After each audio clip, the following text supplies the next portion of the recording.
दोस्तों स्वागत है आप सभी का हमारे YouTube चैनल स्टूडेंट आईक्यू में।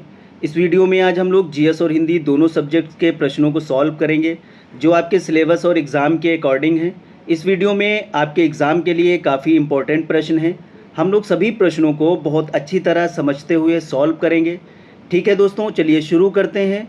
पहला प्रश्न है, पहाड़ों पर चढ़ते समय वायु दबाव ऑप्शन ए है बढ़ता है, बी घटता है, सी अपरिवर्तित रहता है, डी इनमें से कोई नहीं। इसमें करेक्ट आंसर ऑप्शन बी है, घटता है। पहाड़ों पर चढ़ते समय वायु दबाव घटता है। दोस्तों, पृथ्वी तल पर गुरुत्वाकर्षण का मान अधिकतम होता है। पृथ्वी तल से ऊपर या नीचे जाने पर इसका मान कम हो जाता है। जितने ऊंचाई पर जाएंगे वायु दबाव उतना कम होगा।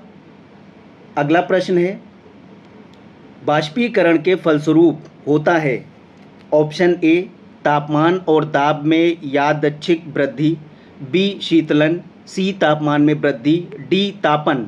इसमें करेक्ट आंसर ऑप्शन बी है, शीतलन।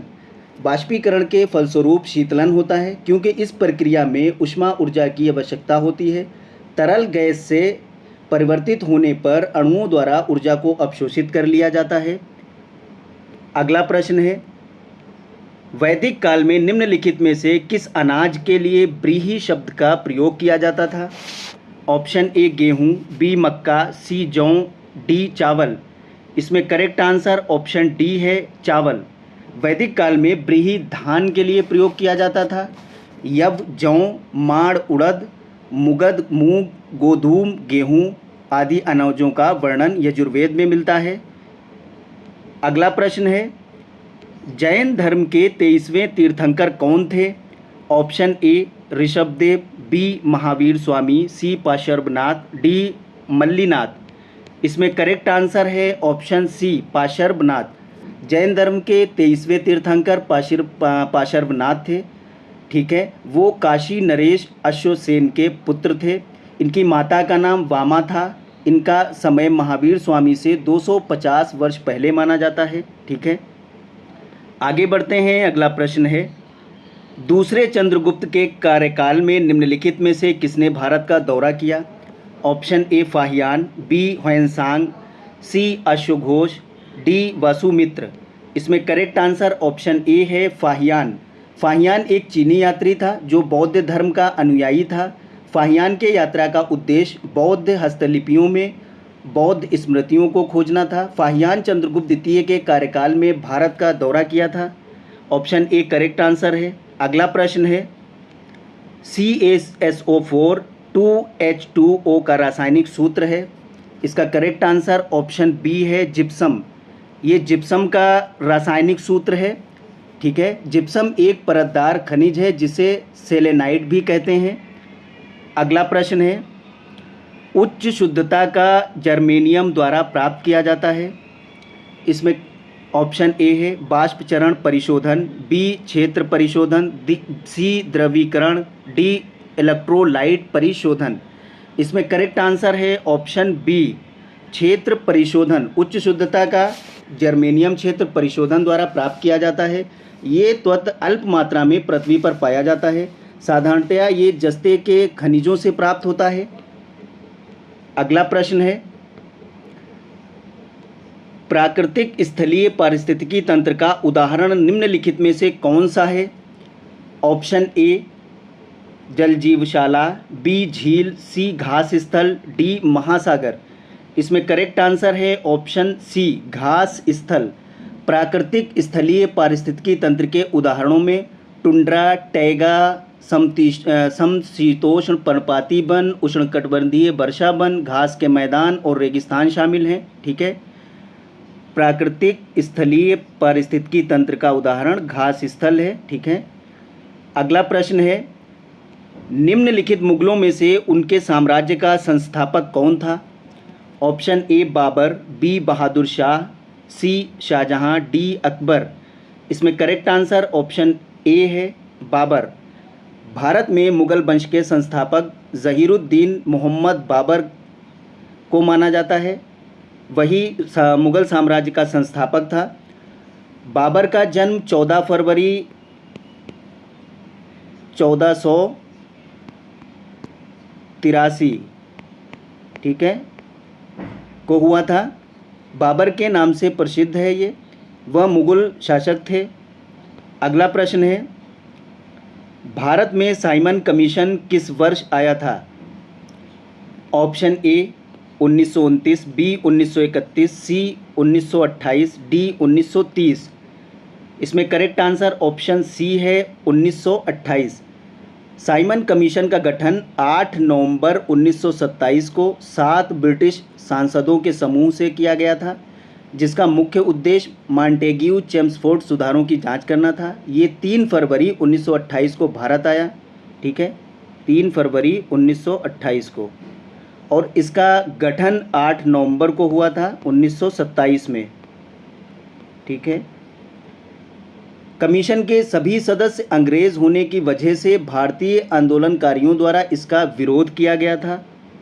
अगला प्रश्न है, 1857 के विद्रोह के समय मुगल शासक कौन था? ऑप्शन ए जहांगीर, बी बहादुर शाह द्वितीय, सी औरंगज़ेब, डी नाना साहिब। इसमें करेक्ट आंसर है ऑप्शन बी बहादुर शाह द्वितीय। 1857 का भारतीय विद्रोह के समय भारत में ब्रिटिश कंपनी के शासन के खिलाफ एक व्यापक विद्रोह था जो कि असफल रहा।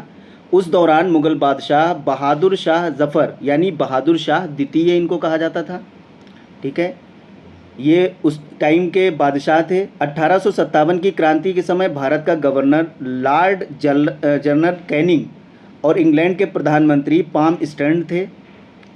अगला प्रश्न है, चारकुला नृत्य से संबंधित है। Option A Gujarat, B Madhya Pradesh, C Uttar Pradesh, D Bihar. इसमें करेक्ट आंसर ऑप्शन सी है उत्तर प्रदेश। चारकुला नृत्य उत्तर प्रदेश से संबंधित है। ये ब्रज क्षेत्र वासियों द्वारा किया जाता है। इस घड़ा नृत्य के बैलगाड़ी अथवा रथ के पहिए पर अनेक घड़े रखे जाते हैं, फिर उसे सिर पर रखकर नृत्य किया जाता है, ठीक है। अगला प्रश्न है, शरीर के किस भाग में त्रिज्या अस्थि स्थित है? ऑप्शन ए कलाई, बी जबड़ा, सी जांघ, डी पैर। इसमें करेक्ट आंसर ऑप्शन ए है कलाई। मनुष्य के शरीर में 206 हड्डियां पाई जाती हैं। कितनी हड्डियां? 206। त्रिज्या अस्थि रेडियस बोन कलाई में पाई जाती है। ऑप्शन ए करेक्ट आंसर है। अगला प्रश्न है, रोजेशिया एक बीमारी है जो मानव शरीर के किस भाग को प्रभावित करता है? ऑप्शन ए नस, बी ऊतक, सी त्वचा, डी हड्डी। इसमें करेक्ट आंसर ऑप्शन सी है त्वचा। रोजेशिया महोसों का बिगड़ा रूप है जो मध्यम आयु की गोरी त्वचा वाली महिलाओं को ज़्यादा होती है, ठीक है, सी करेक्ट आंसर है। अगला प्रश्न है, हमारे राष्ट्रीय गीत का अनुवाद किसने किया? Option A Rabindranath Tagore, B Bankim Chandra Chatterjee, C Shri Aurobindo, D Mahatma Gandhi. इसमें करेक्ट आंसर ऑप्शन सी है श्री अरविंदो। हमारे राष्ट्रीय गीत वंदे मातरम का अनुवाद अरविंदो ने किया था। वंदे मातरम भारत का राष्ट्रीय गीत है, ठीक है। अगला प्रश्न है, योजना आयोग के अंतिम उपाध्यक्ष कौन थे? ऑप्शन ए है मोंटेक सिंह अहलूवालिया, बी केसी पंत, सी मोहन धरिया, डी जसवंत सिंह।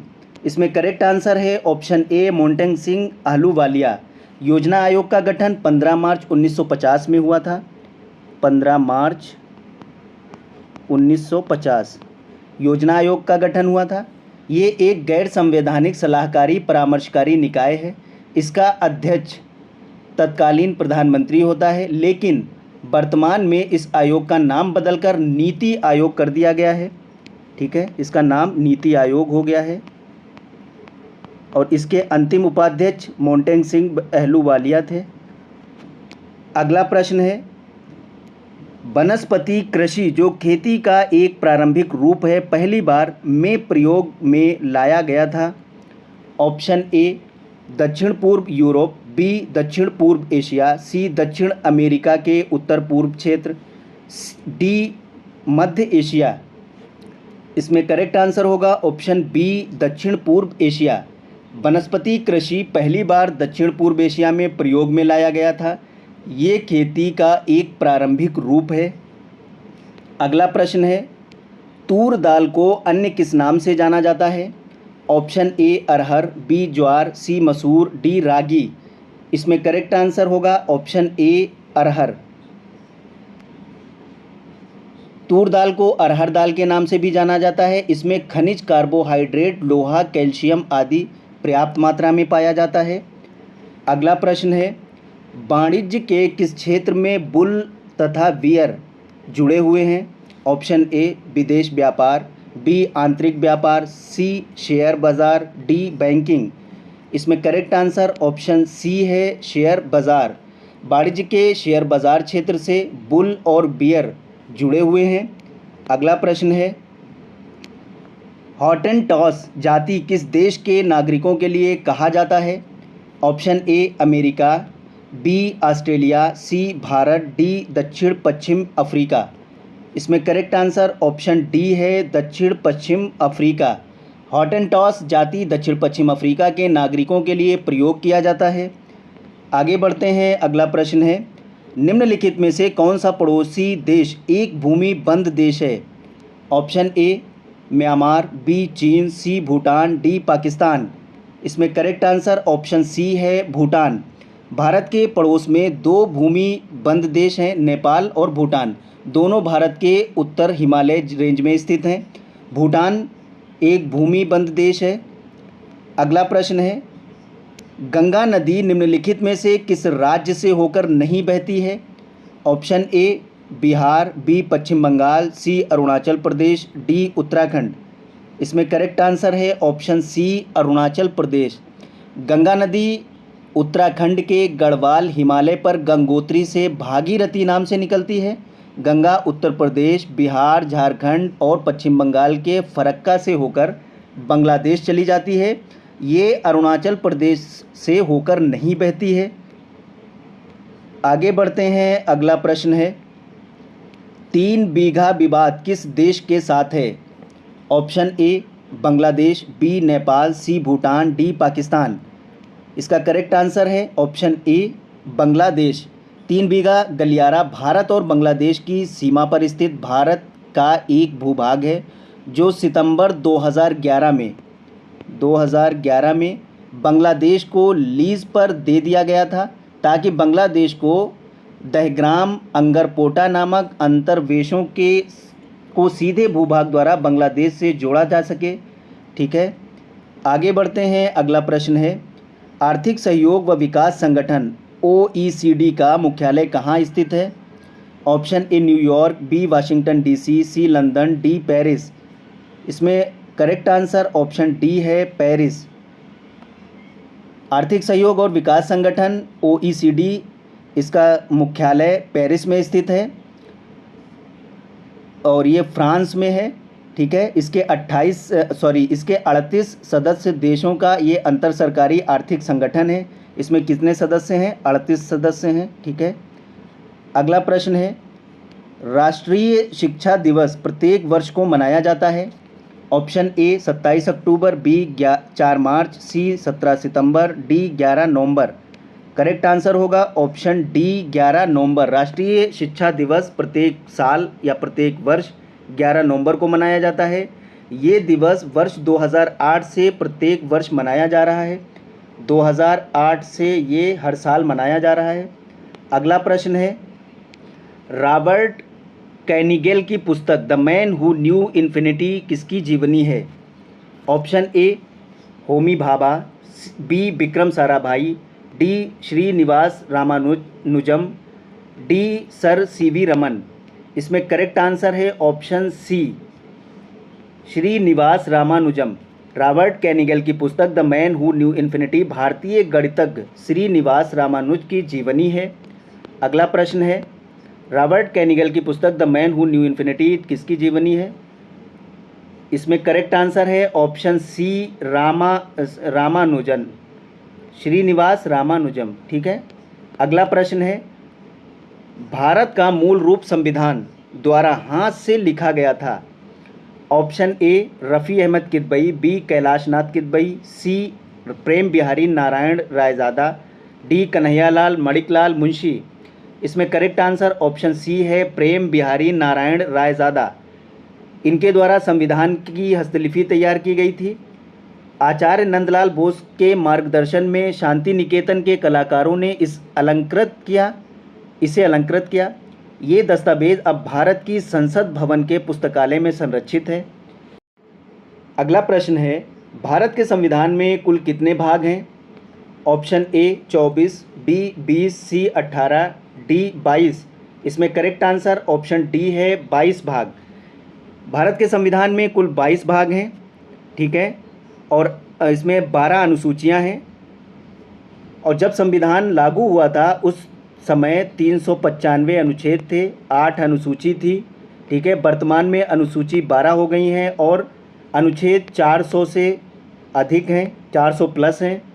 अगला प्रश्न है, भारतीय संविधान का अनुच्छेद 48 भारत सरकार को अधिदेश देता है कि वह ऑप्शन ए मादक द्रव्यों के सेवन पर रोक लगाएं, बी पर्यावरण की रक्षा और विकास करें, सी पिछड़े वर्गों के शैक्षिक एवं आर्थिक हितों का संवर्धन करें, डी गाय एवं बछड़ों के वध पर रोक लगाएं।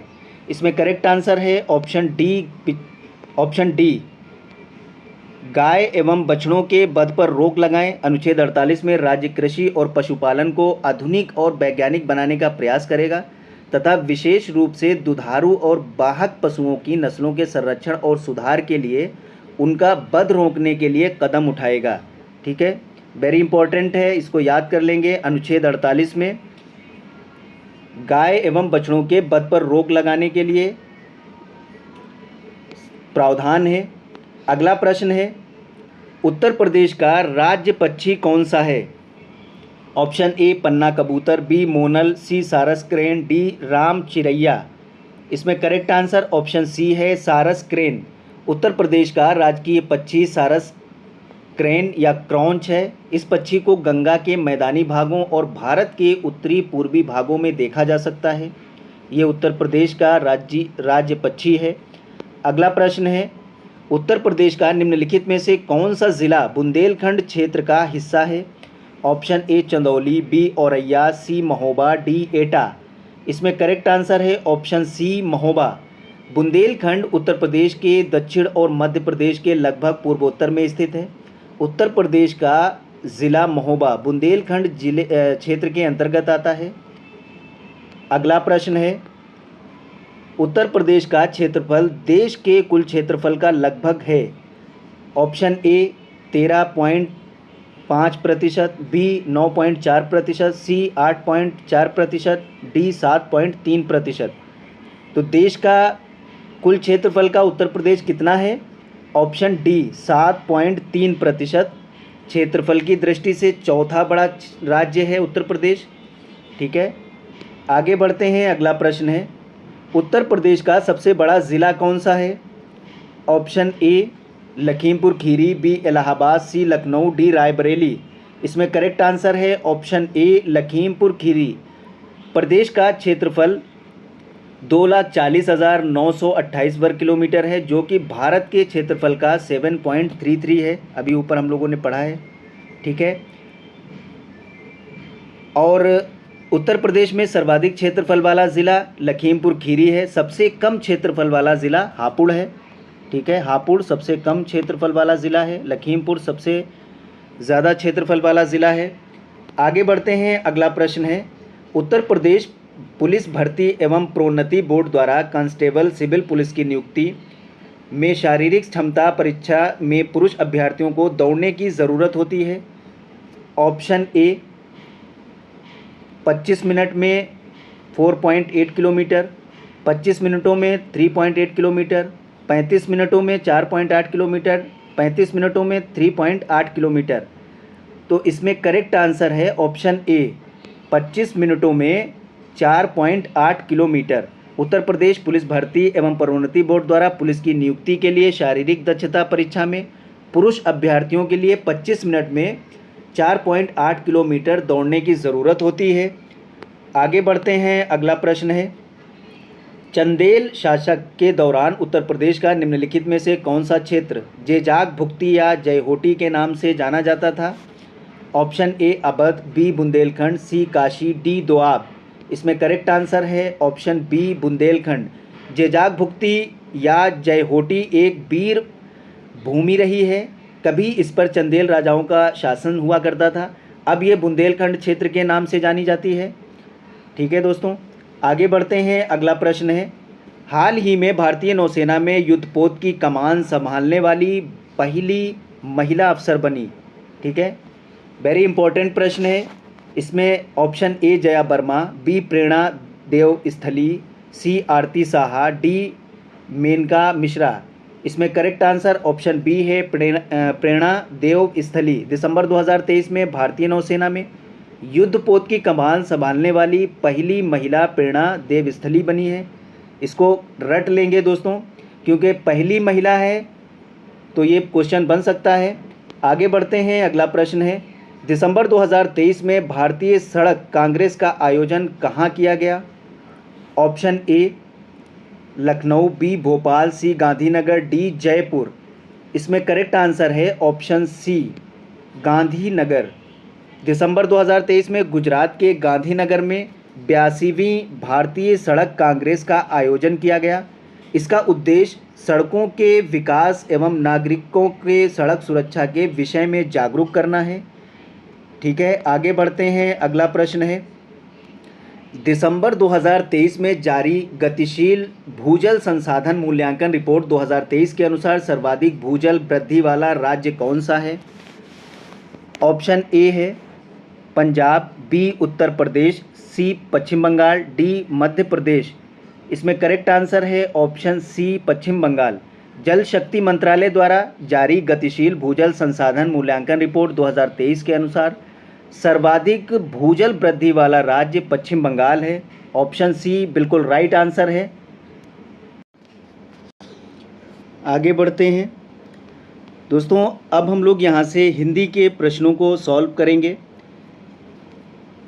जिनका उच्चारण स्वतंत्र रूप से होता है और जो व्यंजन के उच्चारण में सहायक होते हैं उसे कहते हैं। ऑप्शन ए संज्ञा, बी स्वर, सी व्यंजन, डी विसर्ग। इसमें करेक्ट आंसर है ऑप्शन बी स्वर। जिनका उच्चारण स्वतंत्र रूप से होता है और जो व्यंजन के उच्चारणों में सहायक होते हैं उसे स्वर कहते हैं। इनके उच्चारण में भीतर से आती हुई वायु मुख से निर्बाध रूप से निकलती है। हिंदी में स्वर वर्णों की संख्या 11 है। ठीक है, सभी स्वर स्वतंत्र होते हैं। आगे बढ़ते हैं। अगला प्रश्न है, निम्नलिखित प्रश्न में 4 विकल्पों में से उस विकल्प का चयन करें जो विराम चिन्ह युक्त वाक्य का सही विकल्प हो। इसमें ऑप्शन ए मेरी सहेली के पास बहुत से नए नए खिलौने, कपड़े और जूते हैं। ठीक है, बी मेरी सहेली के पास बहुत से नए नए खिलौने, कपड़े और जूते हैं। सी मेरी सहेली के पास बहुत से नए नए खिलौने, कपड़े और जूते हैं। डी मेरी सहेली के पास बहुत से नए नए खिलौने और कपड़े और जूते हैं। इसमें करेक्ट आंसर है ऑप्शन ए मेरी सहेली के पास बहुत से नए नए खिलौने, कपड़े और जूते हैं। इसमें विराम चिन्ह युक्त वाक्य सही विकल्प है, तो ये ऑप्शन ए करेक्ट है, नए नए खिलौने। यहाँ विराम चिन्ह बिल्कुल सही लगा हुआ है, बाकी सब में गलत है। ऑप्शन ए करेक्ट है। आगे बढ़ते हैं। अगला प्रश्न है, हिंदी में शब्दों का लिंग निर्धारण किसके आधार पर होता है? निम्नलिखित विकल्पों में से सही विकल्प को चिन्हित कीजिए। ऑप्शन ए संज्ञा, बी विशेषण, सी क्रिया, डी सर्वनाम। इसमें करेक्ट आंसर ऑप्शन ए है संज्ञा। हिंदी में शब्दों का लिंग निर्धारण संज्ञा के आधार पर होता है, जबकि विशेषण, क्रिया तथा सर्वनाम तीनों उत्तर की दृष्टि से ये असंगत हैं। ठीक है, आगे बढ़ते हैं। अगला प्रश्न है, हिंदी में कुल कितने सर्वनाम हैं? Option A 12, B 10, C 11, D 9। इसमें करेक्ट आंसर ऑप्शन सी है 11। हिंदी में कुल 11 सर्वनाम हैं। सर्वनाम उन शब्दों को कहा जाता है जिन शब्दों का प्रयोग संज्ञा के स्थान पर करते हैं। इसके अंतर्गत मैं, तुम, आप, ये, वो, जो, सो, कोई, कुछ, कौन, ये शब्द आते हैं। ठीक है, आगे बढ़ते हैं। अगला प्रश्न है, परिविशेषण को कामता प्रसाद गुरु ने इनमें से कहा है। ऑप्शन ए अंतर विशेषण, बी सामान्य विशेषण, सी बाह्य विशेषण, डी असामान्य विशेषण। इसमें करेक्ट आंसर है अंतर विशेषण। ठीक है, इसको कामता प्रसाद ने परिविशेषण को अंतर विशेषण कहा है। ठीक है, विशेषण कौन होते हैं? विशेषण वो शब्द होते हैं जो शब्दों की विशेषता बताने वाले शब्दों को विशेषण कहते हैं। जैसे मोहन बहुत सुंदर है, यहाँ सुंदर विशेषण है और बहुत परिविशेषण है, क्योंकि बहुत सुंदर की विशेषता बता रहा है। आगे बढ़ते हैं, अगला प्रश्न है, रचना की दृष्टि से क्रिया के भेद हैं। Option A 3, B 2, C 4, D 5। इसमें करेक्ट आंसर ऑप्शन बी है 2। रचना की दृष्टि से क्रिया के सामान्य दो भेद हैं, सकर्मक क्रिया और दूसरा है अकर्मक क्रिया। ठीक है, सकर्मक क्रिया किसे कहते हैं? सकर्मक क्रिया उसे कहते हैं जिसका कर्म हो या जिसके साथ कर्म की संभावना हो। ठीक है, अकर्मक क्रिया जिन क्रियाओं का व्यापार और फलकर्ता पर हो वे अकर्मक क्रिया कहलाती हैं। आगे बढ़ते हैं, अगला प्रश्न है, वह ऐसा दौड़ा कि सब पीछे रह गए। वाक्य में ऐसा है, ऐसा क्या है? ऑप्शन ए क्रिया विशेषण, बी विशेषण, सी संज्ञा, डी अव्यय। इसमें करेक्ट आंसर है ऑप्शन डी अव्यय। वह ऐसा दौड़ा कि सब पीछे रह गए वाक्य में ऐसा रीतिवाचक अव्यय है। ये शब्द सदैव अपरिवर्तित अविकारी रहते हैं, इनका मूल रूप स्थिर रहता है, कभी बदलता नहीं है। जैसे आज, किंतु, परंतु, तब, ज़रा, ऐसे, वैसे और क्योंकि, जो, कि इत्यादि, ये सब कभी नहीं बदलता।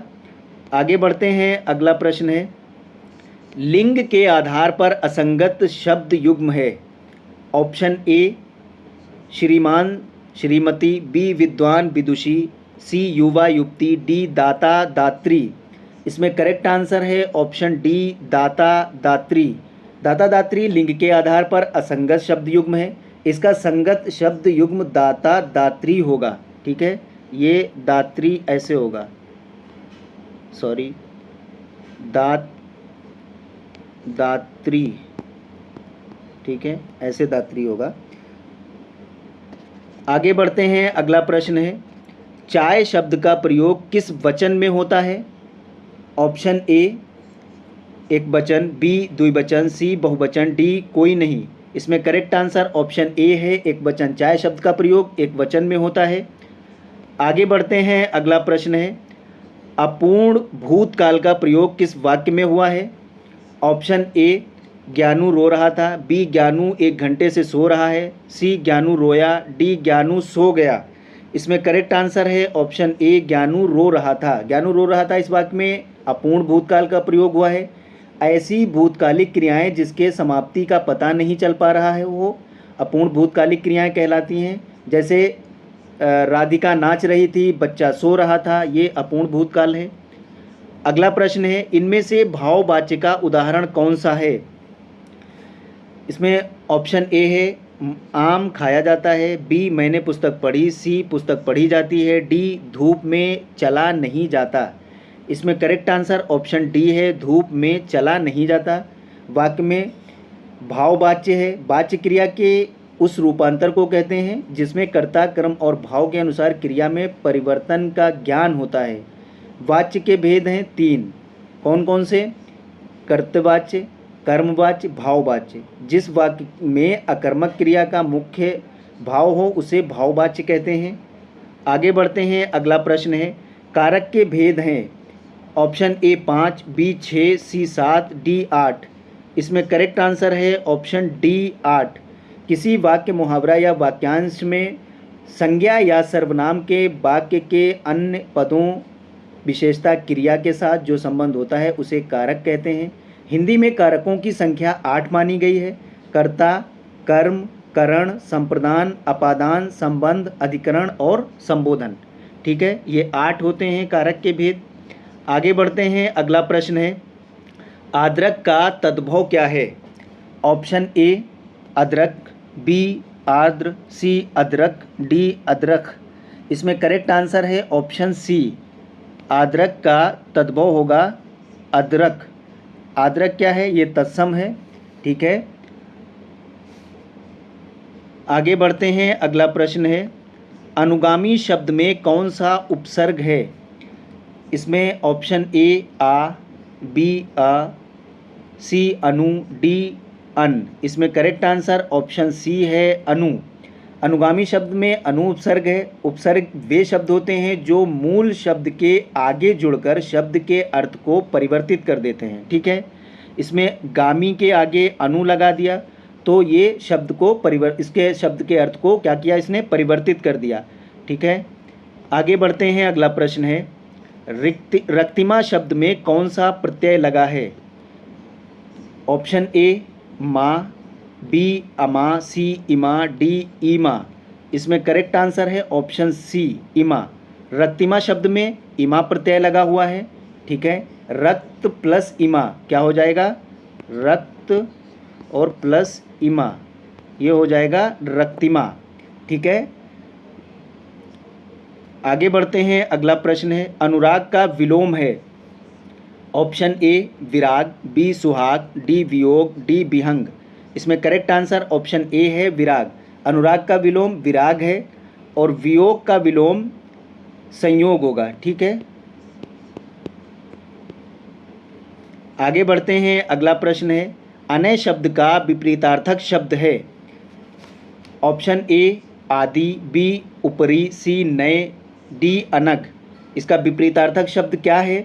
इसमें ऑप्शन सी जो है करेक्ट आंसर है नए। अनय शब्द का विपरीतार्थक नए होगा। ठीक है, आदि का विपरीतार्थक क्या होगा? अंत। ठीक है, और ऊपरी का विपरीतार्थक अध।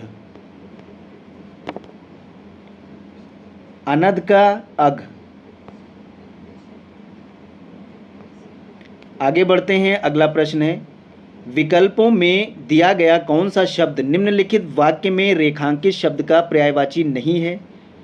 मेरा घर मेरे विद्यालय के पास ही है। ठीक है, इसमें रेखांकित शब्द पास है तो इसमें पर्यायवाची इसका नहीं है। इसमें ऑप्शन ए निकट, बी समीप, सी दूर, डी सन्निकट। इसमें करेक्ट आंसर है ऑप्शन सी दूर।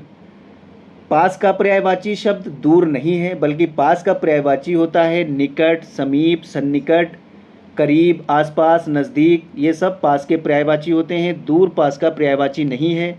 अगला प्रश्न है, निम्नलिखित में से कौन सा शब्द अनेकार्थी शब्द है? ऑप्शन ए गुलाब, बी बेला, सी चमेली, बी रात रानी। इसमें करेक्ट आंसर है ऑप्शन बी बेला। ठीक है, ये अनेकार्थी शब्द है। कौन सा शब्द अनेकार्थी शब्द है? Option B Bela.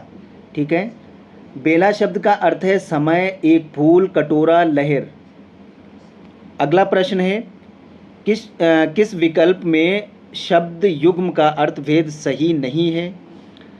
Option A Anil अनल अर्थभेद है हवा आग, बी अंश अंश, हिस्सा कंधा, डी अपेक्षा उपेक्षा, आशा निरादर, डी अवलंब अविलंब, अधर विलोकित। इसमें कौन सा युग्म अर्थ भेद सही नहीं है? भेदभाव नहीं, अर्थ भेद सही नहीं है। तो इसमें करेक्ट आंसर है ऑप्शन डी अवलंब अविलंब। ठीक है, इसमें अधर विलोकित गलत है, यहाँ होगा सहारा और तुरंत। ठीक है, इसका क्या होगा? सहारा और तुरंत। ठीक, ये गलत है। आगे बढ़ते हैं। अगला प्रश्न है, निम्न वाक्यांश के लिए एक सही शब्द का चयन विकल्पों में से कीजिए। विकल्प क्या है? विकल्प है परलोक से संबंध रखने वाला। ऑप्शन ए पुरलौकिक, बी समलौकिक, सी पारलौकिक, डी पारलौकिक। इसमें करेक्ट आंसर ऑप्शन ए है पुरलौकिक। परलोक से संबंध रखने वाला पुरलौकिक होता है। ठीक है, आगे बढ़ते हैं। अगला प्रश्न है, जिसका मूल्य न आंका जा सके वाक्यांश के लिए प्रयुक्त होने वाला एक शब्द क्या होगा? इसमें ऑप्शन ए है अमूल्य, बी बहुमूल्य, सी मूल्यवान, डी मूल्यहीन। इसमें करेक्ट आंसर ऑप्शन ए है अमूल्य। जिसका मूल्य ना आंका जा सके उसके लिए एक शब्द अमूल्य है। आगे बढ़ते हैं। अगला प्रश्न है, यदि आ या आ के बाद ई आ ई आए तो दोनों मिलकर ए हो जाते हैं, ये स्वर संधि कहलाती है। ऑप्शन ए दीर्घ स्वर संधि, बी वृद्धि स्वर संधि, सी गुण स्वर संधि, डी अयादि स्वर संधि। इसमें करेक्ट आंसर है ऑप्शन सी गुण स्वर संधि। यदि छोटा आ या आ बड़ा आ के बाद ई आ या बड़ी ई ऊ या ऊ और ऋण आए तो दोनों मिलकर क्रमशः ए ओ और अर हो जाते हैं, ये गुण संधि के अंतर्गत आता है। जैसे देव प्लस इंद्र देवेंद्र, देव प्लस ईश देवेश, ठीक है। देवेश प्लस देव इसका होगा ऋषि, ठीक है। ऋषि देव ऋषि, देव प्लस ऋषि देव ऋषि, ठीक है, गुण स्वर संधि है। अगला प्रश्न है अपाद मस्तक किस समास का उदाहरण है? ऑप्शन ए द्वंद्व समास, बी अव्ययी भाव समास, सी तत्पुरुष समास, डी द्विगु समास। इसमें करेक्ट आंसर ऑप्शन बी है अव्ययी समास। अपाद मस्तक पाद से लेकर मस्तक तक अव्ययी भाव समास का उदाहरण है। आगे बढ़ते हैं, अगला प्रश्न है वर्तनी की दृष्टि से अशुद्ध वाक्य का चयन कीजिए, ठीक है। इसमें कौन सा अशुद्ध है? इसमें करेक्ट आंसर है ऑप्शन डी यौवन वह काल है जब चरित्र का निर्माण होता है। तो ये निर्माण गलत लिखा हुआ है इसलिए ये अशुद्ध हो गया। यदि इसकी तलाश होने लगे तो घड़ी मिल जाएगी, ये शुद्ध है। स्वस्थ रहने वाले लोगों को वैद्य के पास नहीं जाना चाहिए, ये भी शुद्ध है। वह इनकार कर देने का परिणाम जानता है, ये भी शुद्ध है। तो वर्तनी की दृष्टि से यौवन वह काल है जब चरित्र का निर्माण होता है, अशुद्ध वाक्य है, ठीक है। वर्तनी की दृष्टि से शुद्ध वाक्य यौवन वह काल है जब चरित्र का निर्माण, ठीक है, क्या होगा निर्माण, ये वर्तनी की दृष्टि से सही होगा इसलिए ये गलत है। आगे बढ़ते हैं, अगला प्रश्न है रस के अवयवों की संख्या कितनी है? Option A 9, B 4, C 8, D 7। इसमें करेक्ट आंसर है ऑप्शन बी 4। रस के अवयवों की संख्या 4 है, ठीक है। विभाव, अनुभाव और व्यभिचारी भाव के संयोग से हृदय में जागृत विभिन्न भावनाओं को रस कहते हैं। रस के अवयवों की संख्या 4 मानी जाती है। एक है विभाव, दूसरा अनुभाव, तीसरा स्थायी भाव और चौथा है संचारी भाव या व्यभिचारी भाव, ठीक है। इसके 4 भेद होते हैं। आगे बढ़ते हैं, अगला प्रश्न है अनुष्टुप है ऑप्शन ए एक छंद, बी एक अलंकार, सी एक रस, डी एक गुण। इसमें करेक्ट आंसर ऑप्शन ए है एक छंद। छंद छद धातु से बना है जिसका शाब्दिक अर्थ होता है ऊपर छा जाना अथवा बंधन करना, इसलिए पदबंध रचना छंद के अंतर्गत आती है। जिसमें ये बंधन नहीं होता है गद्य रचना होती है। अनुष्टुप छंद वैदिक संस्कृति का एक प्रमुख छंद है। अन्य छंदों में गायत्री एवं जगती छंद प्रमुख हैं। अगला प्रश्न है तुलसीदास सीदती निस्दिन देखत तुम्हार निठुरई, इस पंक्ति में कौन सा अलंकार है? ऑप्शन ए श्रुत्यानुप्रास अलंकार, बी अनत्यानुप्रास अलंकार, सी लाटानुप्रास अलंकार, डी व्रत्यानुप्रास अलंकार। इसमें करेक्ट आंसर है ऑप्शन ए श्रुत्यानुप्रास अलंकार। श्रुत्यानुप्रास अलंकार क्योंकि इसमें ता, दा और ना वर्णों की आवृत्ति हो रही है। जब किसी पद में एक ही उच्चारण वाले वर्णों की बार बार आवृत्ति होती है तो वहाँ श्रुत्यानुप्रास अलंकार होता है, ये सुनने में अत्यंत प्रिय लगता है। आगे बढ़ते हैं, अगला प्रश्न है छठा विश्व हिंदी सम्मेलन कहाँ संपन्न हुआ था? ऑप्शन ए नई Delhi, B Port of Spain, Trinidad, B Port Louis Mauritius, C London Britain. इसमें करेक्ट आंसर ऑप्शन डी है लंदन ब्रिटेन। छठा विश्व हिंदी सम्मेलन लंदन में संपन्न हुआ था। विश्व हिंदी सम्मेलन हिंदी भाषा का सबसे बड़ा अंतर्राष्ट्रीय सम्मेलन है। प्रथम विश्व हिंदी सम्मेलन का आयोजन 10 जनवरी 1975 को भारत के नागपुर शहर में हुआ था, ये याद कर लेंगे। प्रथम विश्व हिंदी सम्मेलन 10 जनवरी 1975 को, ठीक है, नागपुर में हुआ था। आगे बढ़ते हैं, अगला प्रश्न है, आगे नाथ न पीछे पगहा लोकोक्ति का अर्थ है। ऑप्शन ए मूर्ख धनवान, बी माँ बाप का ना होना, सी किसी तरह की जिम्मेदारी का ना होना, डी उपयुक्त में से कोई नहीं। इसमें करेक्ट आंसर है ऑप्शन सी, किसी तरह की जिम्मेदारी का ना होना। आगे नाथ न पीछे पगहा लोकोक्ति का अर्थ है किसी तरह की जिम्मेदारी का ना होना। अगला प्रश्न है, बूंद बूंद से घट भरे, सही विकल्प का चयन करके लोकोक्ति पूरी कीजिए। इसमें ऑप्शन ए टपकता रीतो होए, टपकत रीतो होए सॉरी, बी घट भरे सो टपकत जाए, सी घट भरे सो खाली होए, डी घट रीतो होए। इसमें सही कौन सा है लोकोक्ति पूरी करने के लिए? इसमें ऑप्शन ए सही है, टपकता रीतो होए, बूंद बूंद से घट भरे, टपकत रीतो होए, सॉरी ये टपकत लिखा है, टपकत रीतो होए सही विकल्प है। ठीक है, आगे बढ़ते हैं, अगला प्रश्न है, आत्मा की मृत्यु पर विजय ही मोक्ष है, ऐसा किसका मानना है? ऑप्शन ए मृत्युंजय का, बी संघमित्र का, डी चरक और सुश्रुत का, डी बौद्ध धर्म का। इसमें करेक्ट आंसर है ऑप्शन ए करेक्ट आंसर है। आत्मा का मृत्यु पर विजय ही मोक्ष है, ये कथन मृत्युंजय का है। ठीक है, ए करेक्ट है। आगे बढ़ते हैं, अगला प्रश्न है, व्याधि और सुयोग शब्दों में क्रमशः प्रयुक्त उपसर्ग है। ऑप्शन ए व्या और सु, बी आधि और ओग, सी बी प्लस आ और सु, डी वी और सु। इसमें करेक्ट आंसर है ऑप्शन डी, वी और सु। व्याधि और सुयोग शब्दों में क्रमशः बी और सु उपसर्ग प्रयुक्त हुआ है। आगे बढ़ते हैं, लास्ट प्रश्न है दोस्तों, संघमित्र और मृत्युंजय के विषय में कौन सा विकल्प सही है? ऑप्शन ए मृत्युंजय सादा जीवन जीते हुए निर्वाण प्राप्ति के समर्थक थे, संघमित्र जीवन की संपन्नता और दीर्घायुष्य में विश्वास रखते थे। बी है संघमित्र और मृत्युंजय दोनों मित्र थे और उनके जीवन सिद्धांत एक जैसे ही थे। सी संघमित्र जीवन को निरोग बनाकर आनंदपूर्वक जीने व दीर्घायु रहकर उपभोग व आनंद उठाने का समर्थक थे। मृत्युंजय चरक और सुश्रुत को समर्पित थे। डी मित्र होते हुए भी उन दोनों के जीवन सिद्धांत विपरीत थे। ठीक है, तो इसमें करेक्ट आंसर है ऑप्शन डी, मित्र होते हुए भी उन दोनों के जीवन सिद्धांत विपरीत थे।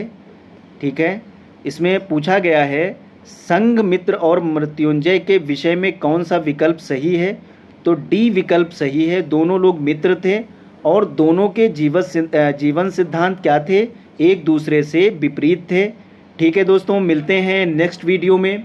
जो लोग हमारे चैनल पर नए हैं, हमारे यूट्यूब चैनल को सब्सक्राइब कर लें, बेल आइकन ज़रूर प्रेस कर दें ताकि हमारी आने वाली नेक्स्ट वीडियो का नोटिफिकेशन आपको सबसे पहले मिल सके। दोस्तों वीडियो को लाइक और शेयर ज़रूर कर दें। Thank you.